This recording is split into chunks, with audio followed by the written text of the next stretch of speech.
Cell cycle, cell division. चुपचाप कुछ नहीं, टुक टुक देखना है और सुनना है। देखो, अगर बात करें सेल साइकिल का, तो सेल साइकिल हम क्या बताए थे? सेल साइकिल क्या है? It is a sequential event. ठीक है, it is a sequential event. It is sequential event of cell where cell show first cytoplasmic growth, ठीक है। दूसरा क्या होगा? Duplication of its organelle, duplication of organelle, ठीक है। उसके बाद third, duplication of its genome,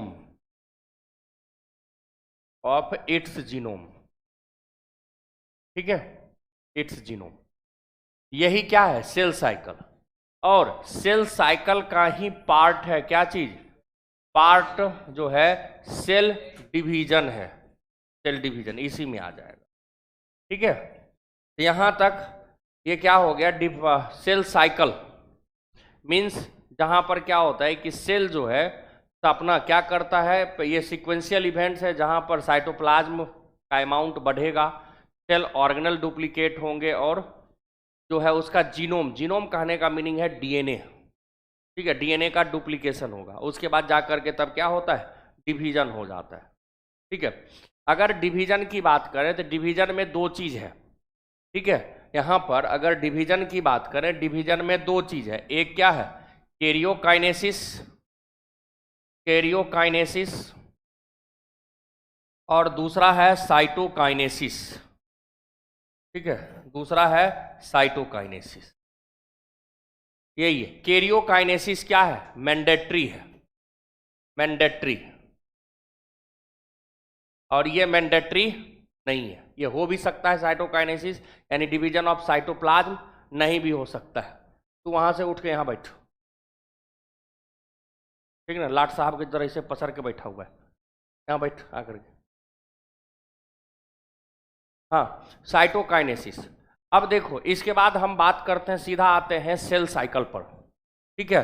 यहां से हम सीधा आ जाते हैं सेल साइकिल पर।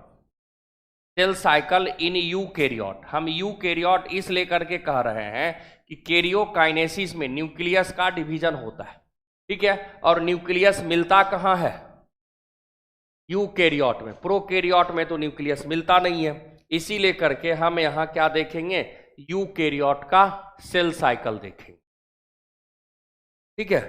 ये जो है यहां पर सेल साइकिल। अब देखो, सेल साइकिल में 4 पार्ट होता है।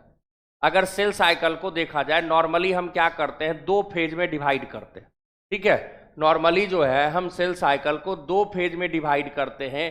एक इंटरफेज और दूसरा है एम फेज, ठीक है। Interphase and M phase. अगर इंटरफेज की बात करें, इस इंटरफेज में 3 फेज हैं, G1, S, G2। और इस एम फेज में 4 फेज है, प्रोफेज, मेटाफेज, एनाफेज और टीलोफेज,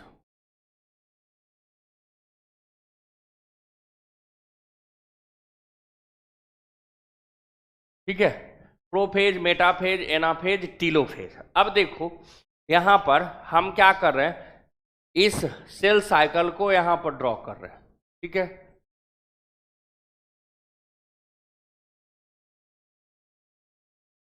यहां पर ये एम फेज, ठीक है। ये G1, ये S और ये G2। देखो, G1 को क्या कहते हैं? Gap 1 phase.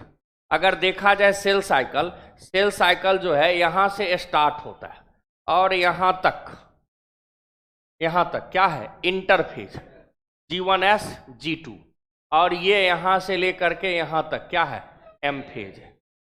ठीक है, अब देखो सबसे लॉन्गेस्ट फेज इंटरफेज है। ठीक है, इंटरफेज को रेस्टिंग फेज कहते हैं, कारण कि वहां पर सेल्स एक्चुअली न्यूक्लियस डिवाइड नहीं कर रहा होता है। उनको क्या समस्या है, हम बंद कर देंगे। ये एक्टिविटी रहा, ऐसे हम ये सब पसंद भी नहीं करते, अगर ये एक्टिविटी रहा तो हम बंद कर देंगे। नहीं तो इधर ध्यान दीजिए, हम किसके लिए स्टार्ट किए, हमको तो सिलेबस पढ़ाना था ना, लेकिन आपके भलाई के लिए सोच रहे हैं और आपको लग रहा है कि मेरा भला हो रहा है, तो फिर काहे के लिए हम भलाई करें। अब वो अपने में मशगूल है, हम क्यों पढ़ाएं तब। हाँ, हम बता रहे थे इंटरफेज के बारे में। इंटरफेज को रेस्टिंग फेज कहते हैं, ठीक है, या इनएक्टिव फेज भी कह सकते हैं, लेकिन वहां पर इनएक्टिव नहीं है, मेटाबॉलिकली एक्टिव फेज है। ठीक है, क्यों, क्योंकि वहां पर प्रोटीन का सिंथेसिस वगैरह चलता है, डीएनए का रेप्लिकेशन होगा, ठीक है, प्रोटीन बनेगा, तो मेटाबॉलिकली एक्टिव होता है। लेकिन रेस्टिंग फेज इस लेकर के कहते हैं कि डिवीजन जैसा कुछ नहीं दिखता है, यानी न्यूक्लियस एक्चुअली डिवाइड नहीं कर रहा होता है, इस कारण से हम क्या कह देते हैं, रेस्टिंग फेज कह देते हैं। अगर एम फेज की बात करें, एम फेज को कहा जाता है मोस्ट ड्रामेटिक फेज। ठीक है, यहां पर क्या होगा, न्यूक्लियस का अलग अलग स्टेज बनता है, क्रोमोसोम का अलाइनमेंट वगैरह, तो यहां पर एक्चुअली में सेल डिवाइड करेगा। ठीक है, यहां पर एम फेज में एक्चुअली में सेल डिवाइड करेगा, लेकिन इंटर फेज में प्रिपरेशन चल रहा होता है सेल डिवीजन का। ठीक है, अब आते हैं इंटर फेज में G1S G2। ठीक है, अब देखिए G1 क्या है, गैप वन फेज है, या फर्स्ट गैप फेज कहो, ठीक है, या फिर कह सकते हो post M phase, pre S phase. ठीक है, अगर यहां देखा जाए तो ये क्या होगा, मैक्सिमम ड्यूरेशन होगा इसका, मैक्सिमम ड्यूरेशन। अच्छा, एक चीज और, जैसे अगर मान लिया जाए ह्यूमन सेल की बात करें, ह्यूमन सेल जो है 24 आवर में डिवाइड करता है। ठीक है, ह्यूमन सेल जो है 24 आवर में डिवाइड करता है, तो 23 आवर जो है इंटरफेज लेता है और 1 आवर जो है एम फेज लेता है। यानी कहने का मीनिंग है इंटरफेज क्या होगा, लॉन्गेस्ट फेज होगा, और एम फेज शॉर्टेस्ट नहीं, शॉर्ट होगा। ठीक है, शॉर्ट होगा, इसके कारण के ज्यादा समय कौन ले रहा है, इंटरफेज। उस इंटरफेज में भी ज्यादा समय कौन लेगा, G1, इसीलिए के लिखे मैक्सिमम ड्यूरेशन। जब मैक्सिमम ड्यूरेशन ये ले रहा है तो यहां पर क्या होगा, maximum cytoplasmic growth, maximum cytoplasmic growth हो रहा है। ठीक है, मैक्सिमम साइटोप्लाज्मिक ग्रोथ। अब देखो, मैक्सिमम साइटोप्लाज्मिक ग्रोथ होगा तो साइटोप्लाज्म का ग्रोथ करने का मतलब उसका वॉल्यूम इंक्रीज हो रहा है। ठीक है, और यहां पर क्या होगा, मैक्सिमम ऑर्गेनेल डुप्लीकेट कर जाएंगे, मैक्सिमम ऑर्गेनेल डुप्लीकेट। ठीक है, लेकिन बचेगा क्या क्या, माइटोकॉन्ड्रिया, क्लोरोप्लास्ट और गोल्जी बॉडी। ठीक है, उसके बाद मैक्सिमम ऑर्गेनेल डुप्लीकेट कर गया, इसके अलावा यहां पर protein synthesis for S phase, protein synthesis for S phase, protein synthesis for S phase. ठीक है, उसके बाद अगर देखा जाए यहां, तो यहां क्या होता है, रिपेयरिंग ऑफ डैमेज डीएनए। हम बताए थे कि अगर मान लीजिए हम बाहर निकलते हैं तो बहुत सारे म्यूटाजन मेरे कांटेक्ट में आते हैं, म्यूटेशन करा देता है, लेकिन उसका इफेक्ट नहीं दिखता है, मींस उसको फिर से रिपेयर किया जाता है। रिपेयर कहां होगा, G1 में, repairing of damage DNA, damage DNA, damage DNA का रिपेयरिंग होगा। ठीक है, एस फेज में क्या होगा, डीएनए रेप्लिकेशन, डीएनए रेप्लिकेशन। और क्या होता है, histone protein synthesis, histone protein. और क्या होगा, सेंट्रियोल का डुप्लीकेशन, सेंट्रियोल डुप्लीकेट्स।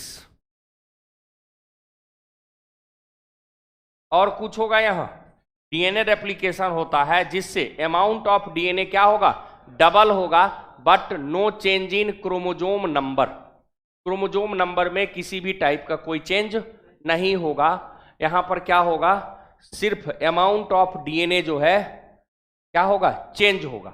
अगर हम अमाउंट ऑफ डीएनए को हम 2C से रिप्रेजेंट करें, यहां पर 2C है, इस पॉइंट पर क्या होगा 2C, और इस पॉइंट पर आकर के बन जाएगा 4C। ठीक है, तो G2 में 4C लेवल। ठीक है, अगर हम आए G2 में, G2 में जो रेस्ट ऑफ द ऑर्गेनेल है, rest of the organelle means mitochondria, chloroplast, Golgi body, ये सभी क्या होंगे, डुप्लीकेट होंगे, ये सभी डुप्लीकेट होंगे। Protein synthesis for M phase, protein synthesis for M phase. ठीक है, एम फेज के लिए प्रोटीन सिंथेसिस, यही सब काम होता है सेल साइकिल में। उसके बाद एम फेज है। ठीक है, उसके बाद हम लोग बात किए थे इस सेल साइकिल के बाद, सेल साइकिल में लगभग सारे चीज आ गए अभी यहां पे। ठीक है, यहां पर मैंने बता ही दिया आपको जो है अमाउंट ऑफ डीएनए इनिशियल में क्या है 2C, amount of DNA double हो रहा है लेकिन no change in chromosome number. ठीक है, अब जो है हम बात कर रहे हैं यहां पे थोड़ा सा चेक पॉइंट का। हम बताए थे कि 3 चेक पॉइंट हम बताए थे जिसमें 2 ठो एक्सप्लेन हम किए थे। ठीक है, अगर चेक पॉइंट देखा जाए, चेक पॉइंट जो क्या करता है, हर एक स्टेज, देखो चेक पॉइंट ऐसे हर एक स्टेज पे होता है, लेकिन हम लोग को उतना ज्यादा नहीं पढ़ना है। जो पढ़ना है उसमें से ध्यान रखने की बात है, फर्स्ट G1S चेक पॉइंट, दूसरा G2M चेक पॉइंट, और तीसरा APC एनाफेज प्रमोटिंग कॉम्प्लेक्स। इससे रिलेटेड क्वेश्चन भी आया था, ऐसे APC एनसीईआरटी में दे नहीं रखा है। ठीक है, एनाफेज प्रमोटिंग कॉम्प्लेक्स। अब होता क्या है कि चेक पॉइंट जो है चेक करता है जहां पर होगा, जैसे इसमें 2 प्रोटीन होता है, एक आपका G1 साइक्लिन प्रोटीन और CDK2 साइक्लिन डिपेंडेंट काइनेज 2। ठीक है, ये दोनों मिल करके चेक पॉइंट बनाता है। चेक पॉइंट का काम क्या है कि जब वो अगले फेज में जा रहा है तो प्रीवियस फेज का सारा काम वो कंप्लीट किया या नहीं किया, इस चीज को चेक करना। जैसे मान लीजिए G1S चेक पॉइंट है, उसका लोकेशन कहां होगा, G1S पे, जहां पर यहां देखो G1S चेक पॉइंट, यानी इस लोकेशन पर वो होगा। ठीक है, G1S check point, G1S check point. इसमें आपसे पूछ सकता है कि साइक्लिन प्रोटीन यहां कौन सा होगा, यहां G1 साइक्लिन होता है प्लस CDK2। ठीक है, G1 साइक्लिन प्लस CDK2। ठीक है, और यहां पर होता है G2M, यहां साइक्लिन M प्रोटीन होता है, साइक्लिन M कहा जाता है। ठीक है, यहां साइक्लिन G1, यहां साइक्लिन M प्लस CDK2। ठीक है, यही है चेक पॉइंट। इसके बाद यदि हम देखें तो हम बताए थे आपको माइटोटिक पॉइजन, ठीक है, और म्यूटाजन। ठीक है, म्यूटाजन एंड माइटोटिक पॉइजन। ठीक है, तो म्यूटाजन क्या है, जो क्या करता है, सेल डिवीजन को प्रमोट करता है। ठीक है, इसमें जैसे हम आपको ग्रोथ हार्मोन बताए थे सोमैटोट्रोपिन। ठीक है, उसके बाद हम आपको बताए थे फाइटो हार्मोन जैसे ऑक्जिन, जिब्रेलिन, साइटोकाइनिन। ठीक है, ये सब ये ग्रोथ प्रमोटर है, सेल डिवीजन को प्रमोट कराता है। अगर उसके बाद अगर हम माइटोटिक पॉइजन की बात करें तो इसमें हम आपको बताए थे इथाइल मीथेन सल्फोनेट, एक माइटोटिक पॉइजन। ठीक है, इथाइल मीथेन सल्फोनेट EMS। ठीक है, कहाँ ये इस्तेमाल हुआ था, वियतनाम वार में। और दूसरा बताए थे हम कॉलचिक्सिन, ठीक है, उसमें कॉल्चिकम ऑटोमोनले प्लांट है, उससे एक्सट्रैक्ट होता है, जिसका काम होता है स्पिंडल ही बनने नहीं देता है। स्पिंडल किससे बनता है? माइक्रोट्यूब्यूल से। वो माइक्रोट्यूब्यूल के एग्रीगेशन को रोक देता है। ठीक है, क्यों? क्योंकि कैल्शियम आयन को पास नहीं आने देता है। जब कैल्शियम आयन पास आएगा तो वो माइक्रोट्यूब्यूल एग्रीगेट होगा, और कैल्शियम आयन को ही पास नहीं आने देता, इसलिए करके माइक्रोट्यूब्यूल का एग्रीगेशन नहीं होगा। तो कॉल्चिसिन वहां पर माइक्रोट्यूब्यूल एग्रीगेट नहीं करेगा तो स्पिंडल ही नहीं बनेगा, स्पिंडल नहीं बनेगा तो डीएनए डिवाइड नहीं करेगा। ये चेक पॉइंट हो गया। उसके बाद हम लोग आते हैं यहाँ पे सेल डिवीजन पे, एम फेज पे। ठीक है, यहां से देख लो थोड़ा सा एनसीईआरटी पे, जैसे यहां ये, ठीक है, तो यहां पर क्या है, ये G1 S G2 और ये एम फेज। ठीक है, अच्छा एक चीज मैंने यहां पे छोड़ दिया, जी नोट। जब सेल को डिवाइड नहीं करना है, सेल डिवाइड करके आ गया यहां, अब सेल को डिवाइड नहीं करना है तो वो सेल साइकिल से बाहर निकल जाएगा। सेल साइकिल से बाहर निकलने का मतलब ये नहीं है कि सेल डेड हो गया। सेल लिविंग है, मेटाबॉलिकली एक्टिव है, लेकिन डिवीजन सिर्फ नहीं करेगा। डिवीजन के जगह पे वो क्या होगा, डिफरेंशिएट करेगा। डिफरेंशिएट यानी लेबर ऑफ डिवीजन आ जाएगा उसमें, उसके बाद फंक्शन परफॉर्म करेगा। ठीक है, यानी कहने का मीनिंग है सेल मैच्योर हो गया। ठीक है, मतलब दूसरा शब्द डिवीजन में ही घूमते रहा, ये क्या हो गया, होशियार हो गया। मैच्योर मीन्स वही होता है, जैसे तुम लोग का तुम अभी होशियार नहीं हुए, मतलब इमेच्योर हो, समझ नहीं है। ठीक है, तो यहां पर ये क्या हो गया, आपका मैच्योर हो जाएगा। ठीक है, जरूरत पड़ने पर ये सेल साइकिल को ज्वाइन कर सकता है। इसे हम कहते हैं suspended cell cycle. Cell cycle से सस्पेंड हो जाना यानी बाहर है। ठीक है, सस्पेंडेड लोगों को फिर से नौकरी पे बुला लेते हैं, है ना, बर्खास्त नहीं करते। सस्पेंशन है, बर्खास्त मीन्स उसको नहीं बुलाएंगे। ठीक है, सस्पेंशन है तो बुला लेंगे। तो यहां पर क्या है, सस्पेंडेड सेल साइकिल या फिर एग्जिट फ्रॉम G1, G1 से बाहर चला गया। ठीक है, अब यहां क्वेश्चन एक आया हुआ है, PYQ में मिलेगा आपको, कि सेल साइकिल ये जो G1 जी नोट है किस फेज के बाद आता है। अभी देखो ना, एग्जिट फ्रॉम सेल G1 लिखा ना, एग्जिट फ्रॉम G1 यानी G1 से बाहर है, G1 के बाद ना आएगा बाहर, इसीलिए कि आंसर जाएगा उसमें G1। उसके बाद ये हो गया सेल साइकिल की बातें। देखो, एक typical eukaryotic cell cycle is illustrated by human cells in culture. जब कल्चर कर रहे हैं, these cells divide in every 24 hour, हर एक 24 घंटा में। ठीक है, ईस्ट सेल है फॉर एग्जांपल 90 मिनट में डिवाइड करता है।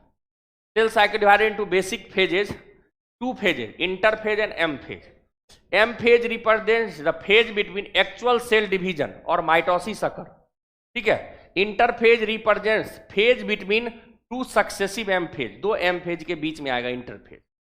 It is significant to note that 24 hour average duration of cell cycle in human cell, cell division proper last for only about an our.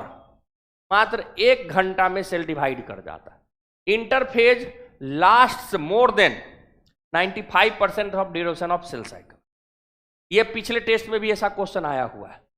ठीक है, M phase starts with nuclear division. M phase कहां से start होगा, nuclear division.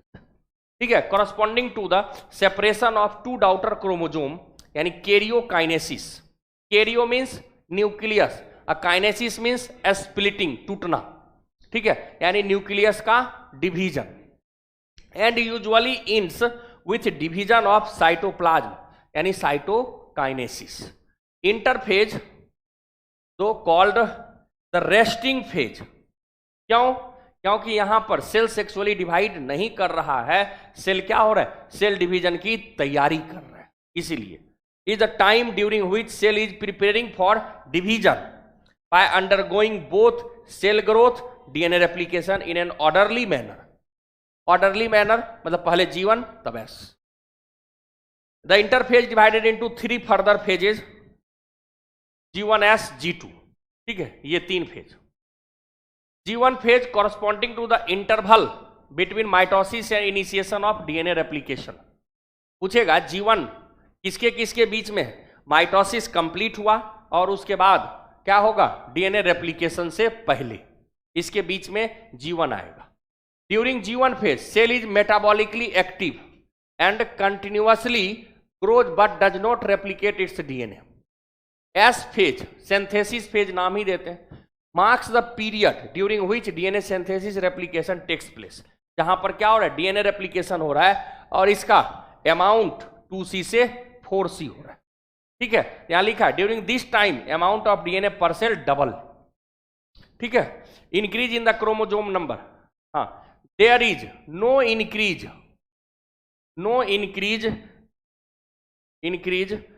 In chromosome number if the cell had diploid 2n, यदि cell diploid था of chromosome at G1 after S phase the number of chromosome remains same 2n, यानी G1 में यदि 2n है तो G2 में भी 2n होगा। ठीक है, in animal cell during the S phase DNA replication begins in nucleus. ठीक है, डीएनए रेप्लिकेशन कहां पे होगा, डीएनए रेप्लिकेशन का अगर लोकेशन पूछ दे तो न्यूक्लियस, अगर पूछेगा प्रोकैरियोट में DNA replication occurs in cytoplasm. ठीक है, चलो, and the centriole duplicates in the cytoplasm during the G2 phase proteins are synthesised in a preparation for mitosis while cell growth continues. Some cells in the adult animal do not appear exhibit division, कहता है some cells in the adult, जैसे हम लोग adult human हो गए, ठीक है, उस कंडीशन में क्या होगा, कुछ सेल डिवीजन नहीं करेगा। ठीक है, एग्जाम्पल हार्ट सेल, ठीक है, या फिर neuron cell and many other cells divide occasionally, और बहुत सारे जो सेल हैं वो अमावस्या पूर्णिमा डिवाइड करते हैं। ओकेजनली मीन्स वही हुआ ना, हाँ, 14 फरवरी को डिवाइड करेगा। As needed to replace cells, क्यों, क्योंकि सेल को रिप्लेस करना है इसीलिए। ठीक है, डेट हैव बीन लॉस्ट, वो लॉस्ट कर गया इंजुरी या फिर सेल डेथ के कारण। ठीक है, sales do not divide further exit G1 phase, ये कह रहा है अगर फर्दर डिवाइड नहीं कर गया, एग्जिट कर गया किससे, G1 से, to inter an inactive stage called quiescent stage G0 of the cell cycle. Cells in this stage remain metabolically active, ये मेटाबॉलिकली एक्टिव है, but no longer proliferate unless called on to do so depending on the requirement of the organism. अगर मान लिया जाए organism को जरूरत नहीं है, ठीक है, तो वो प्रोलिफेरेट नहीं होगा, मतलब फिर से डिवीजन में ज्वाइन नहीं करेगा, लेकिन अगर जरूरत है तो वो प्रोलिफेरेट करेगा। हम आपको बताएंगे इसमें एनाटॉमी जब पढ़ा रहे होंगे तो उसमें सेकेंडरी ग्रोथ में बताएंगे कि सेल परमानेंट हो गया, फिर जरूरत पड़ा तो डिवीजन स्टार्ट कर दिया। ठीक है, in animals mitotic cell division is only seen in diploid somatic cell, ये कहता है कि एनिमल में जो है डिप्लॉयड सेल में माइटोटिक डिवीजन होता है। There are few exceptions to this where haploid cells divide by mitosis, कुछ ऐसे भी सेल हैं जो हैप्लॉयड हैं और वो माइटोटिक डिवीजन करते हैं। For example male honey bee, मधुमक्खी का मेल, ठीक है, जिसको ड्रोन कहते हैं। Against this plants can show mitotic division in both haploid and diploid cell.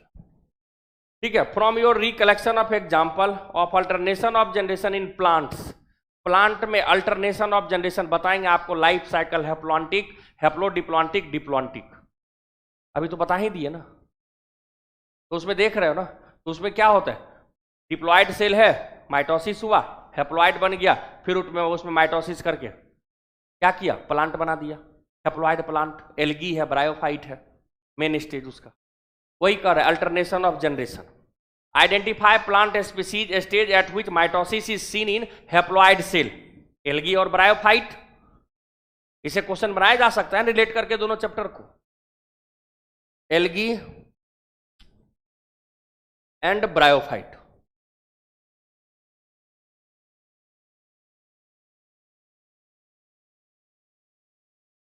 अब एम फेज पे आते हैं। एम फेज को क्या कहते हैं यहां, इक्वेशनल डिवीजन, माइटोसिस को। क्यों, क्योंकि नंबर ऑफ क्रोमोजोम पेरेंट और डॉटर सेल में इक्वल है इस लेकर। This is the most dramatic period of cell cycle involving major reorganisation of virtually component of the cell. मतलब रीऑर्गेनाइजेशन, फिर से ऑर्गेनाइज होना। पहले था ऑर्गेनाइजेशन, वो सारा डिस्टर्ब हुआ, फिर से रीऑर्गेनाइज होगा। डिवीजन के बाद तो वही होगा ना, जब कैरियोकाइनेसिस हो जाएगा तो। हाँ, यहां कहता है since the number of chromosome is the parent and progeny cells is the same होगा। For convenience mitosis has been divided into 4 stages. देखो क्या लिखा है, स्पष्ट देखो लिखा है यहां पर, फॉर कन्वीनियंस, हम अपने सुविधा के लिए माइटोसिस को 4 स्टेज में बांटे हैं। ऐसा कोई वहां झंडी लगा हुआ नहीं आता है कि प्रोफेज चल रहा है, ठीक है। हम अपने सुविधा के लिए 4 फेज में उसको बांटे हैं, ठीक है।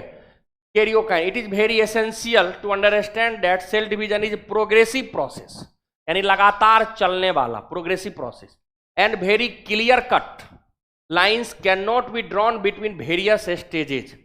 मतलब क्लियर कट लाइन नहीं है, प्रोफेज यहां खत्म यहां से शुरू। हम मान लेते हैं कि जैसे प्रोफेज खत्म हो रहा है मीन्स न्यूक्लियर मेम्ब्रेन डिसइंटीग्रेट हो रहा है, डिसइंटीग्रेशन कंप्लीट, तो मान लेते हैं यहां से मेटाफेज शुरू हो गया, ठीक है। ऐसा क्लियर कट कोई लाइन नहीं है। अच्छा, यहां से देखते हैं। सबसे पहले देखो, अब देखो यहां पर अर्ली प्रोफेज में ये सारे क्रोमैटिन है, ये जो है क्या है, क्रोमैटिन, ठीक है। ये क्या है, क्रोमैटिन। अर्ली प्रोफेज की बात कर रहे हैं तो वहां पर क्रोमैटिन होगा, लेकिन क्रोमैटिन अब धीरे धीरे क्या हो गया, कंडेंसेशन शुरू कर दिया। कंडेंसेशन शुरू किया, अब देखो लेट प्रोफेज में न्यूक्लियर मेम्ब्रेन डिसइंटीग्रेट होने लगा, ठीक है। ये टूट रहा है ना, ये देख रहे हो, और ये क्रोमोजोम बन गया, ठीक है। यानी क्रोमैटिन जो है कंडेंस होकर के क्रोमोजोम का रूप ले लिया, ठीक है। अब यहां पर क्या होगा, यहां देखो, यहां क्या किया इसने, एक चीज छोड़ दिया, यहां पर इसको बनाना चाहिए क्या चीज, सेंट्रोसोम, ठीक है। सेंट्रोसोम धीरे धीरे कहां पहुंच गया, अपोजिट पोल पर, अपोजिट पोल पे पहुंच गया। लिख देते हैं सेंट्रोसोम, ठीक है।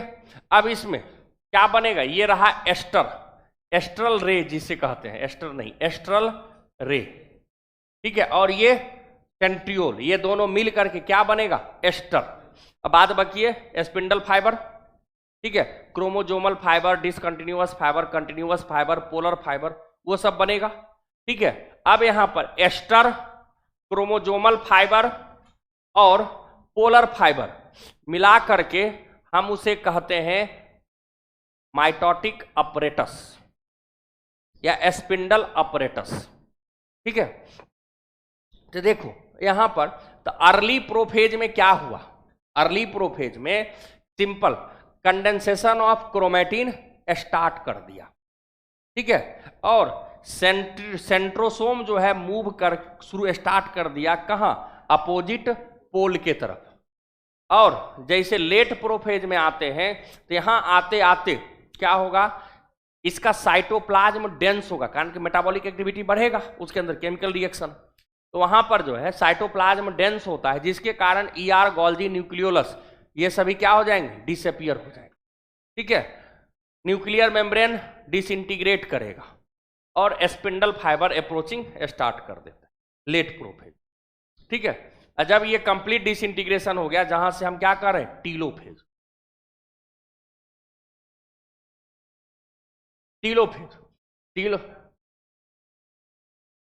सॉरी मेटाफेज,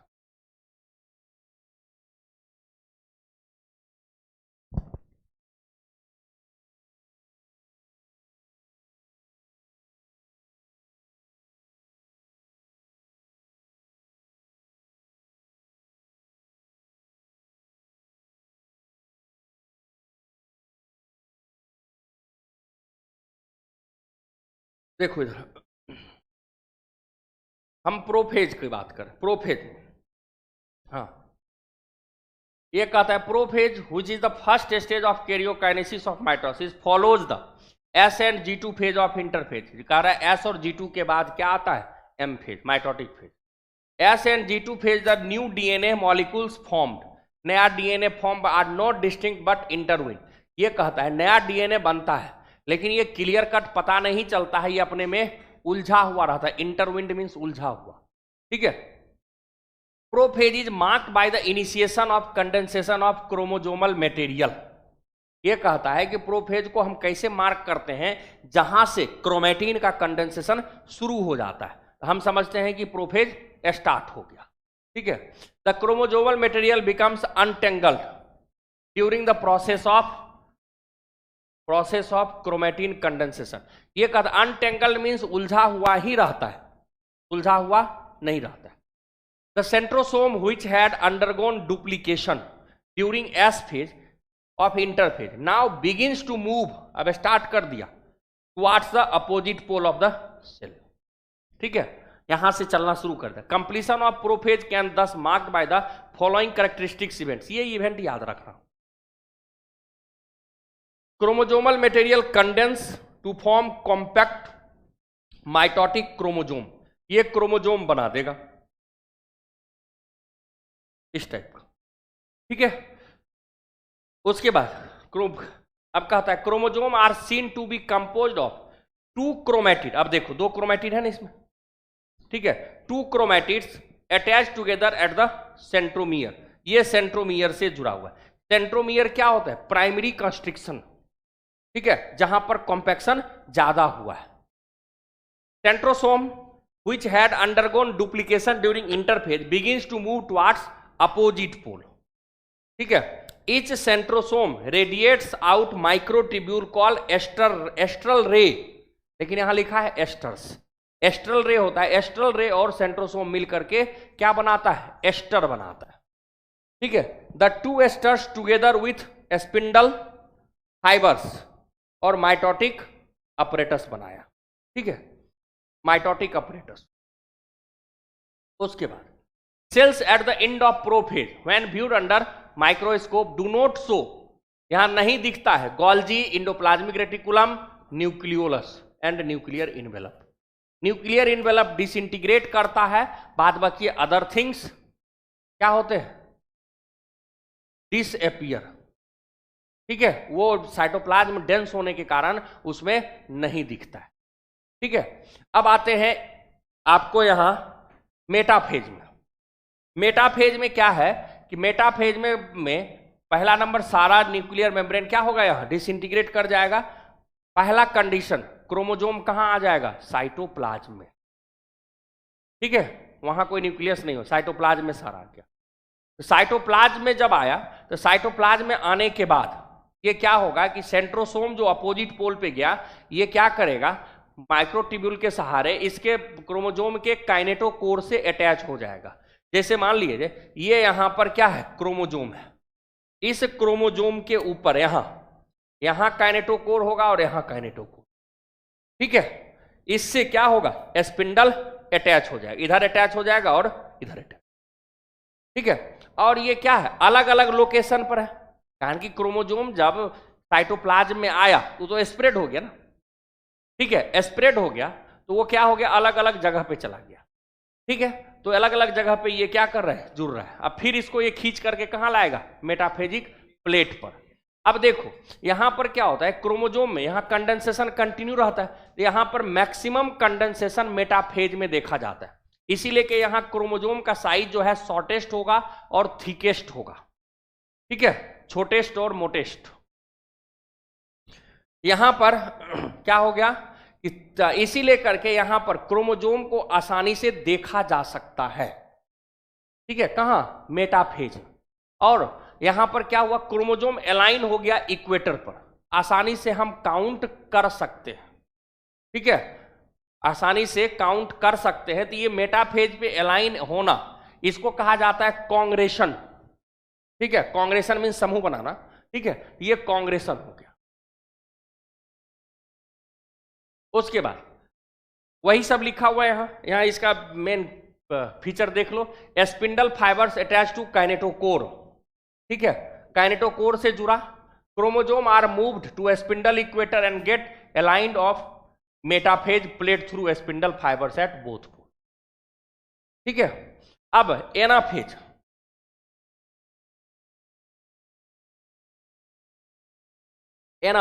एनाफेज में क्या होता है, काइनेटोकोर साइड से माइक्रोट्यूब्यूल डिटैच होना शुरू होता है, रिमूव होना शुरू होता है, जिससे क्या होता है कि इसको काइनेटोकोर की टेंडेंसी होती है वो किससे जुड़े, स्पिंडल से, इसीलिए कि दोनों साइड पुलिंग फोर्स लगता है और वो बीच से ब्रेक कर जाता है। साइमल्टेनियस स्प्लिटिंग होता है सेंट्रोमियर का, एक नहीं कि एक आज होगा एक कल होगा, ठीक है, सबका क्या होगा, साइमल्टेनियसली स्प्लिटिंग, एक साथ, ठीक है, साइमल्टेनियस स्प्लिटिंग होता है। उसके बाद ऐसे ही धीरे धीरे क्या होगा, माइक्रोट्यूब्यूल हटते चले जाएंगे और ये दोनों पोल पे धीरे धीरे शिफ्ट हो जाएगा, कारण कि सेंट्रोमियर स्प्लिट हो चुका है, ठीक है। यहां लिखा है centromere splits and chromatid separate, chromosome move to opposite pole. जब अपोजिट पोल पे क्रोमोजोम पहुंच जाता है तब हम कहते हैं कि यहां से टीलोफेज स्टार्ट हो रहा है, ठीक है। और सबसे शॉर्टेस्ट फेज कौन है, एनाफेज, सबसे शॉर्टेस्ट, ठीक है। टीलोफेज में बस प्रोफेज का उल्टा, प्रोफेज में ईआर गोल्जी न्यूक्लियोलस डिसअपियर, यहां रीअपियर, क्या होगा, न्यूक्लियर मेम्ब्रेन का डिसइंटीग्रेशन हुआ था, यहां रीफॉर्मेशन, ठीक है। और क्या होगा, ये जो क्रोमोजोम है ये क्या होगा, डीकंडेंस होना शुरू होगा, ठीक है, क्रोमोजोम जो है डीकंडेंस होना शुरू होगा। अब देखो यहां पर बहुत अच्छी बातें लिखी हुई है, समझना, chromosome cluster at opposite pole spindle poles and their identity is lost as discrete element, यानी क्रोमोजोम डीकंडेंस हुआ, क्रोमोजोम रहा नहीं, वो अपने आइडेंटिटी को लॉस कर दिया as a discrete element. Nuclear envelope develops around the chromosome cluster at each pole forming two daughter nuclei, nucleolus, Golgi, ER, reform। Reform नहीं होगा, यहां रीअपियर होता तो ज्यादा अच्छा रहता, ठीक है, हाँ रीअपियर।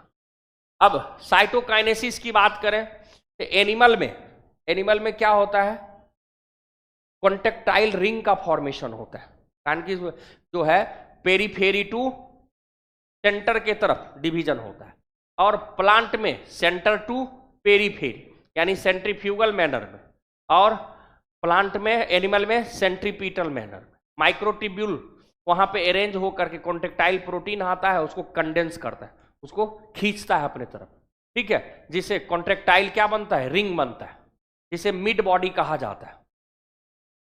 और इसमें आ जाओ, इसमें का जो है फ्रैगमोप्लास्ट बनता है, सेल प्लेट जिसको कहा जाता है, और वो फ्रैगमोप्लास्ट आगे चल करके मिडिल लेमला की तरह बिहेव कर, ठीक है।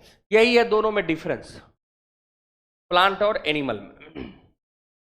उसके बाद अगर सिग्निफिकेंस ऑफ माइटोसिस की बात करें, ठीक है, सिग्निफिकेंस ऑफ माइटोसिस, माइटोसिस और the equational division is usually restricted to the diploid cells only.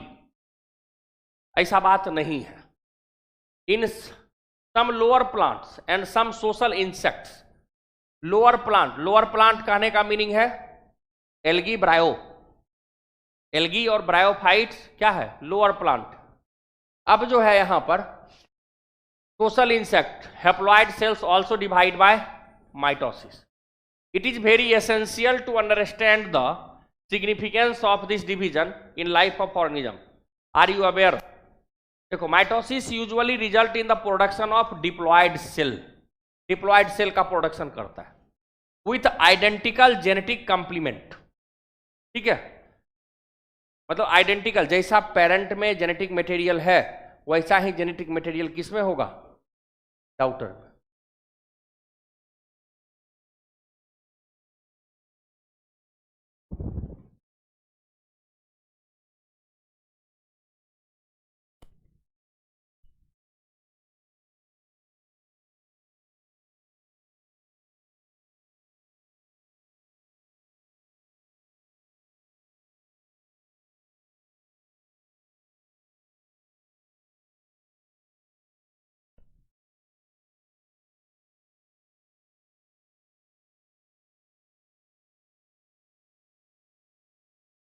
चलो देखो, production of diploid daughter cells, the growth, यहां देखो ग्रोथ ऑफ मल्टीसेलुलर ऑर्गेनिज्म किसके कारण, माइटोसिस के कारण, यही सब सिग्निफिकेंस है, due to mitosis. Cell growth result in disturbing the ratio between the nucleus and the cytoplasm. ये बात समझते हो? क्या होता है? देख,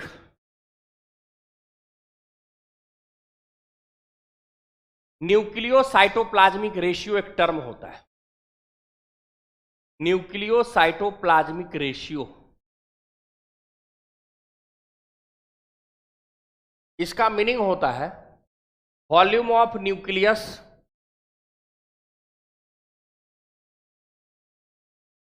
बाय वॉल्यूम ऑफ साइटोप्लाज्म, यानी दोनों के वॉल्यूम का क्या चीज, रेशियो। ठीक है, न्यूक्लियस और साइटोप्लाज्म के वॉल्यूम का रेशियो।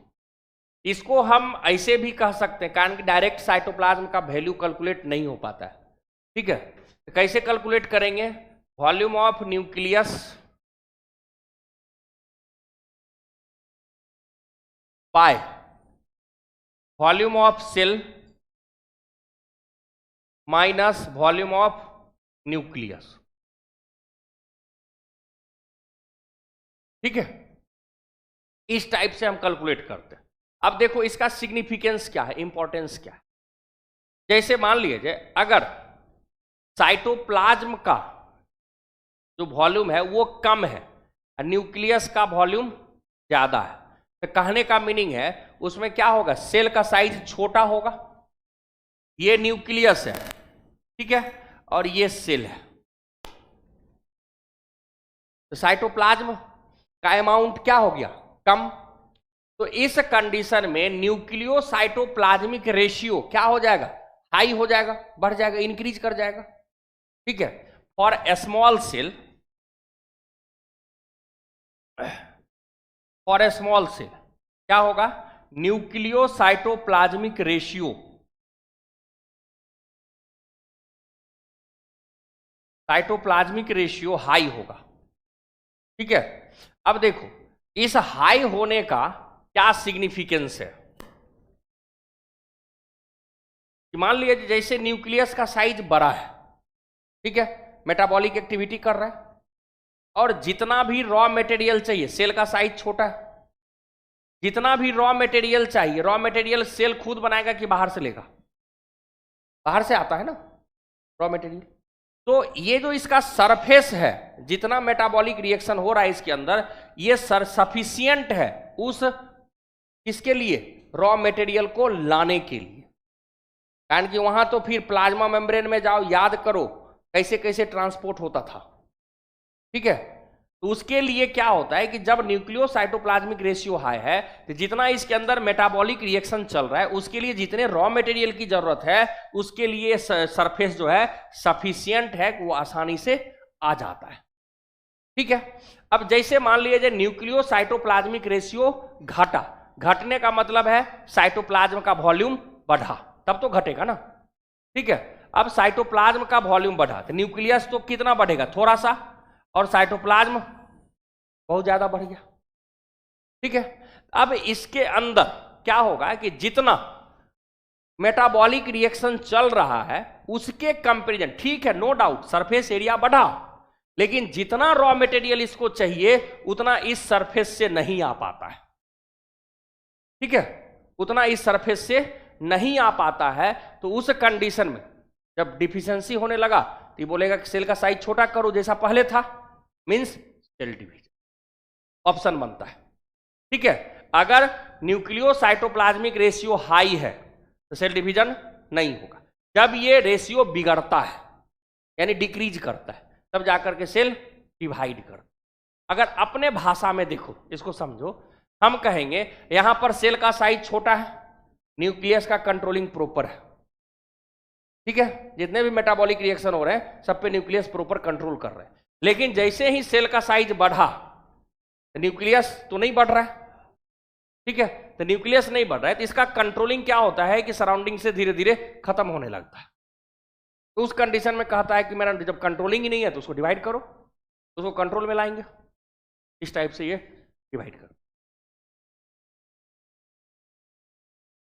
यही था न्यूक्लियोसाइटोप्लाज्मिक रेशियो। ठीक है, अब कहता है if therefore becomes essential for the cell divide to restore the nucleocytoplasmic ratio. ठीक है, यहां पर ये क्या करता है, divide to restore the nucleocytoplasmic ratio, फिर से रीस्टोर करने के लिए सेल डिवाइड करता है। अपने मन से कुछ भी होने लगा। A very significant contribution of mitosis is cell repair, यानी रिपेयर, सेल रिपेयर नहीं, बॉडी का repairing. The cells of upper layer of epidermis, जैसे अपर लेयर सरफेस है, ये सेल बार बार रिमूव होते रहता है इसके रिपेयरिंग के लिए।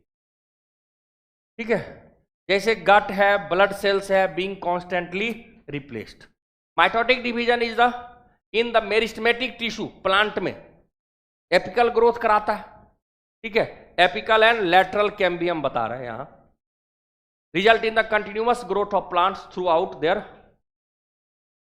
ठीक है, लगातार, कारण कि उसमें क्या रहता है, मेरिस्टेमेटिक सेल है, वो लगातार डिवाइड करते रहता है, तो प्लांट में क्या होगा, होल लाइफ उसका लेंथ इंक्रीज होते रहता है। ये हो गया तुम्हारा माइटोसिस।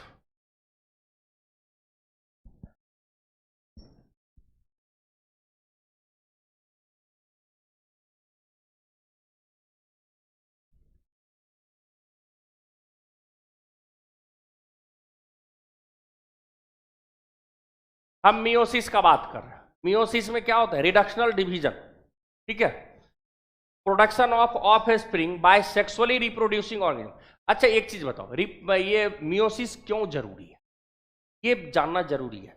जैसे मियोसिस हम कह रहे हैं कि जब सेक्सुअल रिप्रोडक्शन होता है, तो सेक्सुअल रिप्रोडक्शन में क्या होता है, दो सेल्स क्या होंगे, फ्यूज होंगे, और वो क्या होगा, जायगोट बनेगा, नए सेल का फॉर्मेशन कर देगा।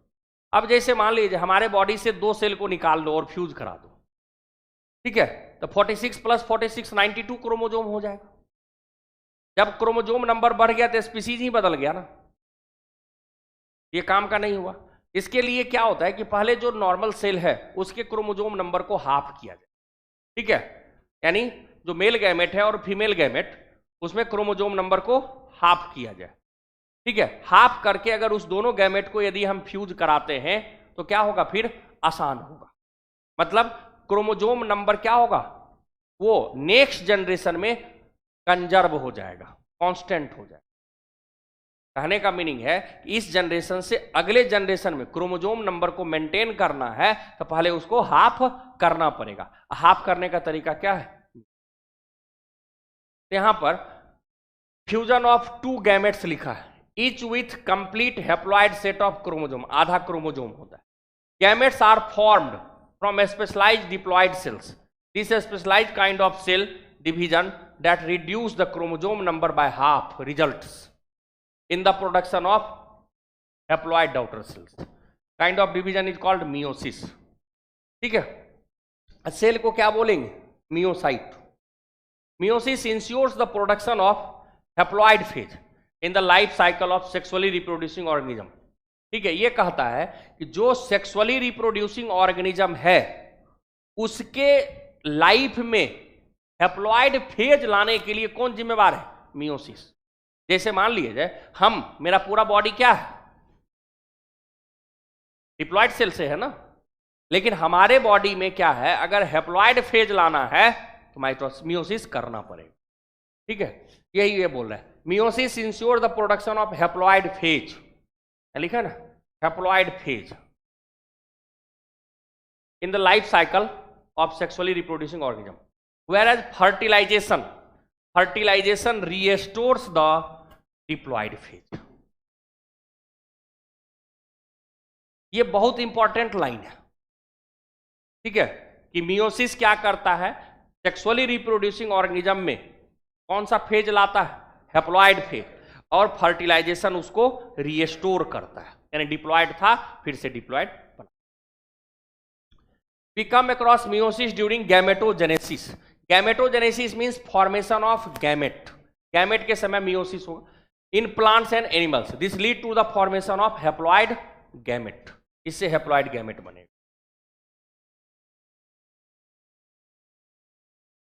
Meiosis involve 2 sequential cycle. यहां मियोसिस में क्या होगा कि 2 बार कैरियोकाइनेसिस होगा, 1 बार डीएनए रेप्लिकेशन होगा। ठीक है, 2 बार क्या चीज, कैरियोकाइनेसिस यानी डिवीजन ऑफ न्यूक्लियस, और single cycle of DNA replication. ठीक है, only single cycle of DNA replication. Meiosis first is initiated after parental chromosome have replicated, यानी after G2 parental chromosome replicate हुआ, यानी 2C से 4C बन गया। अब उसके बाद G2 आया, G2 के बाद फिर से meiosis start. Meiosis involve pairing of homologous chromosome. यहां जो है homologous chromosome mean similar structure वाले क्रोमोसोम जब पास आते हैं तो उसको होमोलोगस पेयर कहा जाता है। कितना सोएगा, सत्यनारायण भगवान का इतना अच्छा कथा लगा कि भक्त सुनते सुनते सो गया है। हाँ, तो प्रसाद यहां ऐसे नहीं मिलता है बिना मेहनत का। जब तक सही से भगवान का भजन नहीं करोगे, ठीक है, तब तक प्रसाद ना मिलेगा। प्रसाद यहां क्या है, रिजल्ट। तो बिना भजन का रिजल्ट थोड़े होगा। चलिए, 4 haploid cells are form at the end of meiosis second. 4 haploid cell बनता है। ठीक है, अब देखो meiosis first and meiosis second है। ठीक है, मियोसिस फर्स्ट में वही 4 फेज, मियोसिस सेकेंड में वही 4 फेज, लेकिन प्रोफेज फर्स्ट में क्या है, 5 फेज है। Leptotene, zygotene, pachytene, diplotene, diakinesis.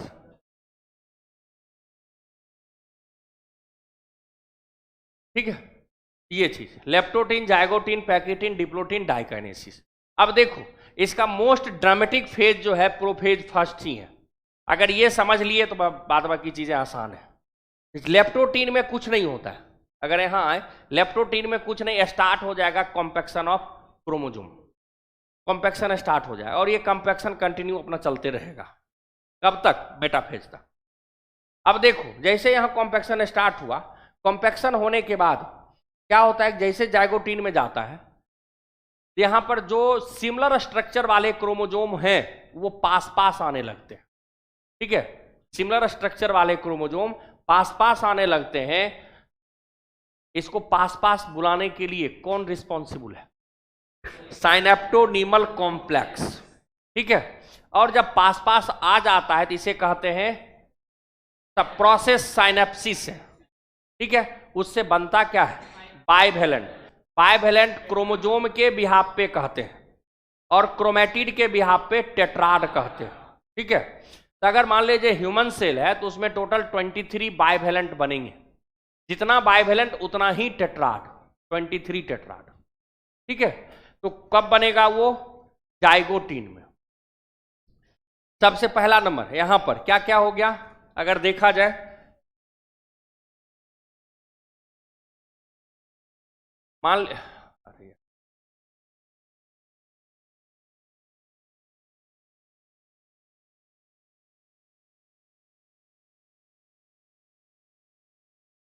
देखो दोनों क्रोमोसोम पास पास आ गया, और यहां इसके लिए कौन जिम्मेवार है, साइनेप्टोनीमल कॉम्प्लेक्स। ठीक है, और इसको क्या कहेंगे, बाइवेलेंट। बाइवेलेंट और टेट्राड। ठीक है, और ये रहा साइनेप्टोनीमल कॉम्प्लेक्स।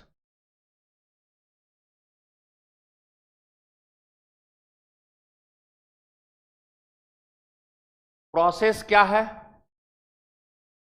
साइनेप्सिस। ठीक है, अब इस दोनों क्रोमोसोम को हम कहते हैं होमोलोगस क्रोमोसोम। एक क्रोमोसोम में जो दोनों क्रोमेटिड है उसे कहते हैं सिस्टर क्रोमेटिड। ठीक है, उसे कहेंगे सिस्टर क्रोमेटिड, और जो दोनों क्रोमोसोम है उसे कहेंगे होमोलोगस क्रोमोसोम। ठीक है, तो होमोलोगस क्रोमोजोम कब पास आएंगे? जाइगोटीन स्टेज में, ठीक है, जाइगोटीन स्टेज में ये पास आते हैं, ठीक ना। अब देखो जब ये पास आएगा यहां पर क्या क्या हो गया, साइनेप्टोनीमल कॉम्प्लेक्स क्रोमोजोम को पास लाने में हेल्प करता है। प्रोसेस बाइवेलेंट बनने का प्रोसेस साइनेप्सिस, बाइवेलेंट जो है साइनेप्सिस का रिजल्ट है टेट्राड रिजल्ट है, ठीक है। यहां पर अब क्या होगा, नेक्स्ट स्टेज पैकिटीन। पैकिटीन में जो होमोलोगस क्रोमोजोम है उसके नॉन सिस्टर क्रोमेटिड के बीच में, ठीक है, होमोलोगस क्रोमोजोम के नॉन सिस्टर क्रोमेटिड के बीच में,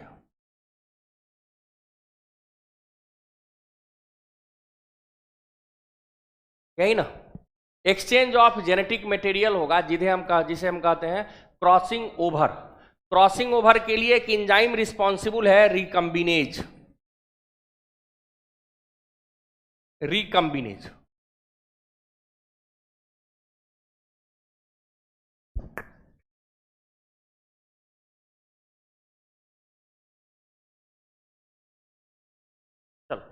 रिकम्बिनेज।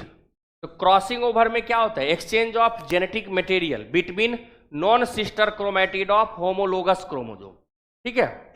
और यहां पर क्या बनता है, रिकम्बिनेशन नोड्यूल। रिकम्बिनेशन नोड्यूल बनता है, ठीक है। और एंजाइम क्या हो गया, रिकम्बिनेज। ये हो गया पैकिटीन। अगर आए यहां पे क्या कहते हो नेक्स्ट स्टेज पर, डिप्लोटीन। डिप्लोटीन में क्या होगा, डिसोल्यूशन ऑफ साइनेप्टोनीमल कॉम्प्लेक्स, जिससे क्या होता है जो रिकम्बिनेशन नोड्यूल बना ये खींचता है, कारण कि दोनों क्रोमोजोम सेपरेट होने का टेंडेंसी रखेगा, तो ये बनाएगा कियाजमाटा। कियाजमाटा का फॉर्मेशन कहां होगा, डिप्लोटीन में, और डिसोल्यूशन ऑफ साइनेप्टोनीमल कॉम्प्लेक्स डिप्लोटीन में, या फिर tendency of separation of chromosome away from each other, diplotene वहां से स्टार्ट होता है, ठीक है। और ये खत्म कब होगा, एनाफेज में जाकर के, जब दोनों क्रोमोजोम सेपरेट होगा, सिग्रीगेट होगा, अलग होगा, ठीक है। उसके बाद आते हैं डाइकाइनेसिस। डाइकाइनेसिस में कियाजमाटा का क्या होता है, टर्मिनलाइजेशन, टर्मिनल पे चला जाता है, ठीक है। उसके बाद और क्या है यहां, फिर प्रोफेज का वही सारा चीज कहां आ जाएगा, जैसे न्यूक्लियर मेम्ब्रेन डिसइंटीग्रेट करेगा, ईआर गोल्जी न्यूक्लियोलस डिसअपियर होगा, क्रोमोजोम फुल्ली कंडेंस फॉर्म में होगा, कंडेंसेशन यहां कंप्लीट हो जाता है। उसके बाद जैसे ये डिसइंटीग्रेशन हो गया न्यूक्लियर मेम्ब्रेन का, सारे क्रोमोजोम कहां आ गए, साइटोप्लाज्म में, लेकिन किस फॉर्म में है, बाइवेलेंट के फॉर्म में, अभी बाइवेलेंट अलग नहीं हुआ है। सारे क्रोमोजोम क्या होंगे, स्पिंडल से जुड़ेंगे, उसका काइनेटोकोर जुड़ेगा। तो यहां पर क्या होता है, जैसे माइटोसिस की बात करें, माइटोसिस में जैसे ये क्रोमोजोम है और ये दोनों साइड क्या है, काइनेटोकोर, ठीक है, ये क्रोमोजोम है और इसके दोनों साइड क्या है, काइनेटोकोर। यहां दोनों साइड क्या होगा, स्पिंडल जुड़ेगा एक क्रोमोजोम के दोनों साइड, किसमें, माइटोसिस में। और यहां क्या है, दो क्रोमोजोम है, तो एक क्रोमोजोम का एक ही काइनेटोकोर क्या होगा, स्पिंडल से जुड़ेगा, किसमें, मियोसिस फर्स्ट में, ठीक है। मियोसिस सेकेंड में फिर जो नॉर्मल माइटोसिस के जैसा। कारण है कि यहां पर, यहां जो है एक साइड यहां एक साइड यहां, ये जुड़ेगा, ठीक है। और उसके बाद ये क्या होगा, फिर मेटाफेजिक प्लेट पे अलाइन होगा, ठीक है। अलाइन होगा तो यहां दो मेटाफेजिक प्लेट बनेगा, ठीक है, एक ये और दूसरा, ठीक है। अब क्या होता है, इसके बाद यहां पर मेटाफेज के बाद ये चला जाएगा कहां, एनाफेज में। एनाफेज में जाएगा, फिर यहां से वही प्रोसेस, माइक्रोट्यूब्यूल धीरे धीरे हटेगा काइनेटोकोर एंड से, और ये धीरे धीरे क्या होगा, क्रोमोजोम सिग्रीगेट हो जाएगा और दोनों अपोजिट पोल पे चला गया, वहां जाकर के क्या हो गया, फिर टीलोफेज आ जाएगा। टीलोफेज में न्यूक्लियर मेम्ब्रेन फॉर्म हो गया। न्यूक्लियर मेम्ब्रेन बनने के बाद इसे क्या कहते हैं, डायड ऑफ सेल, यानी दो सेल बन गया, साइटोकाइनेसिस हो जाता है, ठीक है। उसके बाद जब तक ये कंप्लीट खुलता उसके पहले ही सेंट्रियोल का डुप्लीकेशन हो जाता है और मियोसिस सेकेंड स्टार्ट हो जाता है।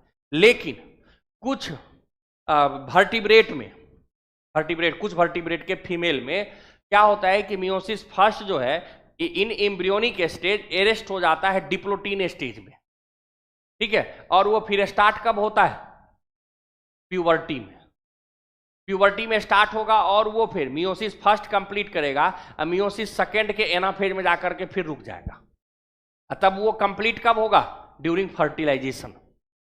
अगर फर्टिलाइजेशन नहीं हुआ तो वैसे ही वो खत्म हो जाएगा, डिग्रेड हो जाएगा, ठीक है, मियोसिस कंप्लीट नहीं करेगा। उसके बाद हम लोग वहां पे आप लोग को बताया जाएगा पोलर बॉडी बनता है, यानी मान ली एक ही जो है फंक्शनल होता है, 3 डीजनरेट कर जाता है, उसको कहते हैं पोलर बॉडी, वो वहां पे बताया जाएगा। चलिए, तो हम लोग बात कर रहे थे टीलोफेज। टीलोफेज में क्या होगा? फिर न्यूक्लियर मेम्ब्रेन का formation, ER Golgi body reappear होगा, क्रोमोजोम डिकंडेंसेशन स्टार्ट कर देगा, ठीक है, तो ये सारा चीज। उसके बाद आता है इंटरकाइनेसिस। इंटरकाइनेसिस में क्या होगा? सेंट्रियोल का सिर्फ डुप्लीकेशन होगा और उसके बाद क्या स्टार्ट हो जाएगा? प्रोफेज सेकेंड और जस्ट माइटोसिस के, यही है पूरा मियोसिस, ठीक है। आप यहां पे लास्ट में सिग्निफिकेंस यहां पर कहता है कंजर्वेशन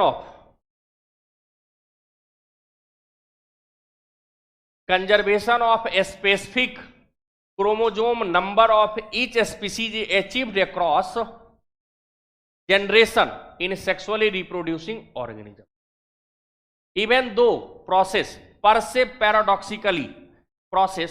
पैराडॉक्सिकली कि हम भ्रम में रहते हैं।